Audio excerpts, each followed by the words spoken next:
ಇನ್ನು ಮಹಾರಾಷ್ಟ್ರದಲ್ಲಿ ವಕ್ಫ್ ಬೋರ್ಡ್ಗೆ 10 ಕೋಟಿ ಅನುದಾನ ಘೋಷಣೆ ವಿಚಾರಕ್ಕೆ ಸಂಬಂಧಪಟ್ಟಂತೆ ವಕ್ಫ್ ಬೋರ್ಡ್ಗೆ 10 ಕೋಟಿ ಅನುದಾನ ಕೊಡೋದಕ್ಕೆ ಇರುವಂತಹ ವಿಚಾರ ಮಹಾಯುತಿ ಏನು ನಿರ್ಧಾರ ಮಾಡಿದೆಯಲ್ಲ, ಸೊ ಅದು ಈಗ ವಕ್ಫ್ ಬೋರ್ಡ್ಗೆ 10 ಕೋಟಿಯನ್ನು ಅನುದಾನ ಕೊಡ್ತೀವಿ ಅಂತ ಹೇಳಿ ಕರ್ನಾಟಕ, ದೆಹಲಿ ಸೇರಿದಂತೆ ಹಲವೆಡೆ ವಕ್ಫ್ ವಿರೋಧವಾಗಿದೆ. ಇಲ್ಲಿ ಬಿಜೆಪಿ ಒಂದು ಕಡೆ ಈಗಾಗಲೇ ಹೋರಾಟಗಳು ನಡೀತಾ ಇವೆ, ವಕ್ಫ್ ಬೋರ್ಡನ್ನೇ ಸಂಪೂರ್ಣ ತೆಗೆದಾಕಬೇಕು ಅನ್ನುವಂಥದ್ರ ಬಗ್ಗೆನೂ ಕೂಡ ಮಾತಾಡ್ತಾ ಇದ್ದಾರೆ.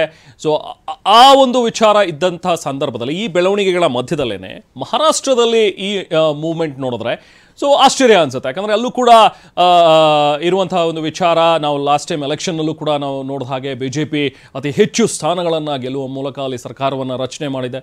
ಸೊ ಇದೆಲ್ಲವನ್ನೂ ನೋಡಿದ್ರೆ ಈಗ ವಕ್ಫ್ ಬೋರ್ಡ್ಗೆ 10 ಕೋಟಿ ಅನುದಾನ ಕೊಡೋದಕ್ಕೆ ಮಹಾಯುತಿ ನಿರ್ಧಾರವನ್ನು ಮಾಡಿಕೊಂಡಿದೆ. ಅಂದರೆ ಅಲ್ಲಿ ಒಂದು ರೀತಿಯಾದಂಥ ನಿರ್ಧಾರಗಳು, ಬೇರೆ ರಾಜ್ಯಗಳಲ್ಲಿ ಬೇರೆ ರೀತಿಯಾದಂಥ ನಿರ್ಧಾರಗಳು ಯಾಕೆ ಅನ್ನುವಂಥದ್ರ ಬಗ್ಗೆ ಸಹಜವಾಗಿ ಚರ್ಚೆಗಳು ಆಗ್ತಾ ಇವೆ. BJPಯ ಬೆಳವಣಿಗೆಗಳ ಬೆನ್ನಲ್ಲೇ ಮಹಾರಾಷ್ಟ್ರದಲ್ಲಿ ವಕ್ಫ್ಗೆ ಅನುದಾನ ಘೋಷಣೆ ಮಾಡಿರುವಂಥದ್ದು ಸೊ ಈಗ ಹಲವಾರು ಚರ್ಚೆಗಳಿಗೆ ಈಗ ಎಡೆ ಮಾಡಿಕೊಡ್ತಾ ಇದೆ.